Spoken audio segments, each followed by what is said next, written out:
Hello friends, M के learning अड्डा आपका हार्दिक अभिनंदन करता है।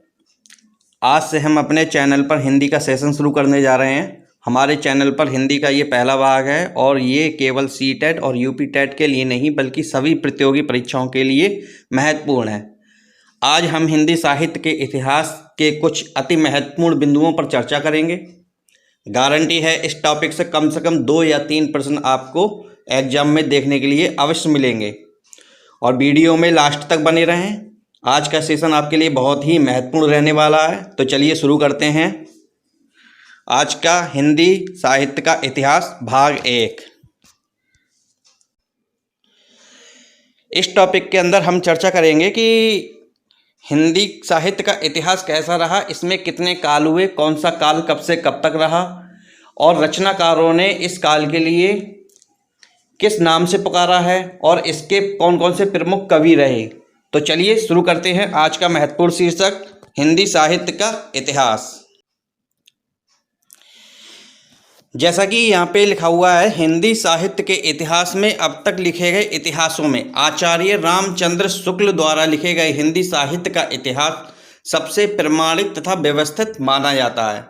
आचार्य शुक्ल ने इसे हिंदी शब्द सागर की भूमिका में लिखा था, जिसे बाद में पुस्तक के रूप में सन 1929 ईस्वी में प्रकाशित किया गया था। यह बहुत ही महत्वपूर्ण बिंदु है। अब इसके काल के विषय में जानते हैं। पहला काल, इसका आदिकाल जो 1050 विक्रमी संवत से 1375 विक्रमी संवत तक रहा। आदिकाल की अवधि जो है 1050 विक्रमी संवत से 1375 विक्रमी संवत तक है। इसकी अवधि 8वीं शताब्दी से 14वीं शताब्दी तक माना जाता है। आदिकाल को विभिन्न रचनाकारों ने विभिन्न नामों से पुकारा है। जैसे कि आदिकाल किसने कहा था? हजारी प्रसाद द्विवेदी जी ने। वीरगाथा काल किसने नाम दिया? आचार्य रामचंद्र शुक्ल। आदिकाल को वीरकाल किसने कहा था? विश्वनाथ प्रसाद। प्रारंभिक काल मिश्र बिंदुओं द्वारा कहा गया। बीजपन या बीजक ये आचार्य महावीर प्रसाद द्विवेदी द्वारा कहा गया था। चारण काल रामकुमार वर्मा द्वारा। सिद्ध सामंत काल राहुल संस्कारतयन। ये बहुत ही इम्पोर्टेंट हैं, आप इन्हें अच्छी तरीके से याद कर लें। आगे सिद्ध सामंत काल का साहित्य चार में मिलता है।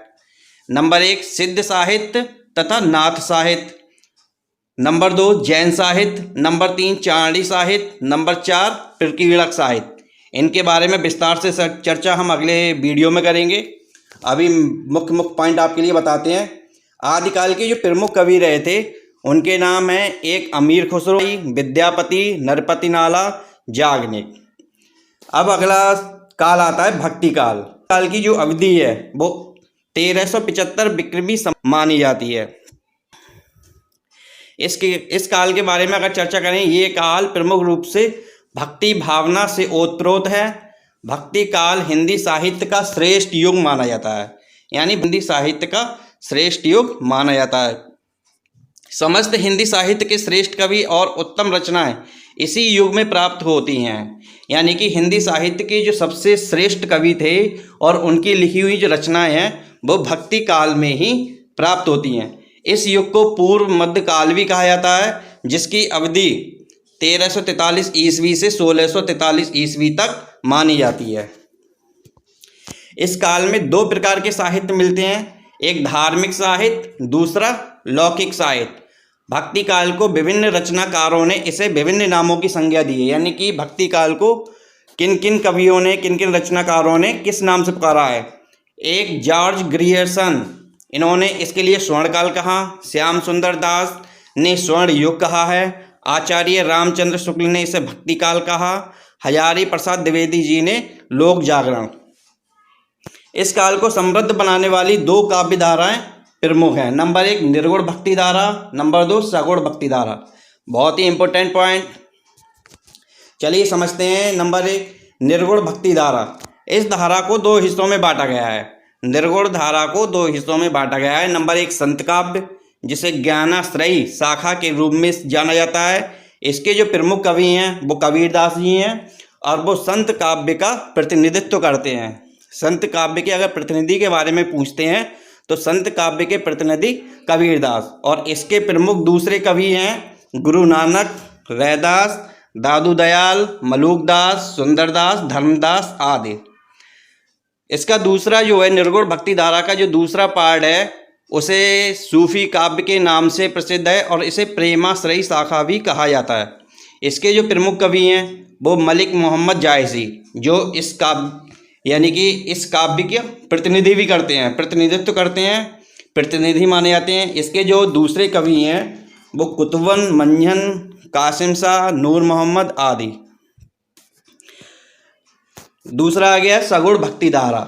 सगुण भक्ति धारा क्या है? इसे भी दो भागों में विभाजित किया गया है जो निम्न प्रकार है। नंबर 1 रामाश्रयी शाखा, यानी कि जिसे कहते हैं राम भक्ति शाखा। इसके जो प्रमुख कवि हैं वे हैं गोस्वामी तुलसीदास। गोस्वामी तुलसीदास जी रामाश्रयी शाखा का प्रतिनिधित्व करते हैं, इसके प्रतिनिधि हैं। और इसके अन्य कवि हैं अग्रदास, नावादास, केशवदास, हृदयराम, प्राणचंद्र चौहान, महाराज विश्वनाथ सिंह, रघुनाथ सिंह। अब इसका जो दूसरा भाग है कृष्णाश्रयी शाखा, यानी कि कृष्ण भक्ति शाखा। इसके जो प्रमुख कवि हैं सूरदास जी, ये इस शाखा का प्रतिनिधित्व करते हैं। और इसके जो अन्य कवि हैं वो मीराबाई, रसखान, रहीम, नंददास, कुंभनदास, छीत स्वामी, गोविंद स्वामी, चतुर्भुजदास, कृष्णदास आदि।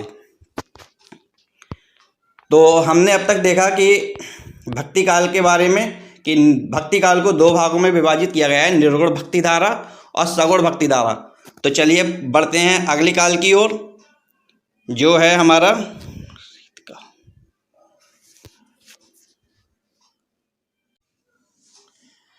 चलिए बात करते हैं अब रीतकाल के विषय में। रीतिकाल जिसकी अवधि 1643 ईस्वी से 1843 ईस्वी तक मानी जाती है। इस काल को रीतिकाल इसलिए कहा गया है क्योंकि इस काल में अधिकांश कवियों ने श्रृंगार वर्णन, अलंकार प्रयोग, छंदबद्धता आदि के बंधे रास्ते की ही कविता की है। हालांकि घनानंद बोधा, ठाकुर गोविंद सिंह जैसे रीत मुक्त कवियों ने अपनी रचना विषय मुक्त रखे। इस युग के प्रमुख कवि निम्न हैं: केशव, बिहारी, भूषण, मतीराम, घनानंद, सेनापति, पद्माकर, भिकारीदास आदि। बढ़ते हैं अगले काल की ओर, आधुनिक काल। इसे गद्य काल भी कहा जाता है। इस काल में पद्य के साथ साथ गद्य, समालोचना, कहानी, नाटक, पत्रकारिता का भी विकास हुआ। काव्य के आधार पर इस काल को छायावादी युग, प्रगतिवादी युग, प्रयोगवादी युग, यथार्थवादी युग आदि नामों से जाना जाता है। गद्य काल के आधार पर इस काल को भारतेंद्र युग, द्विवेदी युग, रामचंद्र शुक्ल युग, प्रेमचंद युग, अद्यतन युग के नाम से जाना गया। इस काल में होने वाले मुद्रण कला के आविष्कार ने भाषा के विकास में भी अपना योगदान दिया है। आधुनिक काल को 6 भागों में बांटा गया है। नंबर 1 भारतेंद्र युग 1850 ईस्वी से 1900 तक। दूसरा द्विवेदी युग 1900 से 1920 तक। तीसरा छायावादी युग 1920 से 1936 तक। चौथा प्रगतिवादी युग 1936 से 1943 तक। पाँचवा प्रयोगवादी युग 1943 से 1950 तक। नई कविता युग 1950 से अब तक। तो दोस्तों आपको आज का सेशन कैसा लगा कमेंट में ज़रूर बताएं। आपके सुझावों से हमें बहुत प्रोत्साहन मिलता है। वीडियो पसंद आई है तो लाइक और शेयर अवश्य करें। चैनल को अभी तक सब्सक्राइब नहीं किया है तो चैनल को सब्सक्राइब करें तथा घंटी के आइकन को अवश्य क्लिक करें जिससे कि आपको हमारा नोटिफिकेशन मिलता रहे। वीडियो पर विजिट करने के लिए आप सभी का धन्यवाद।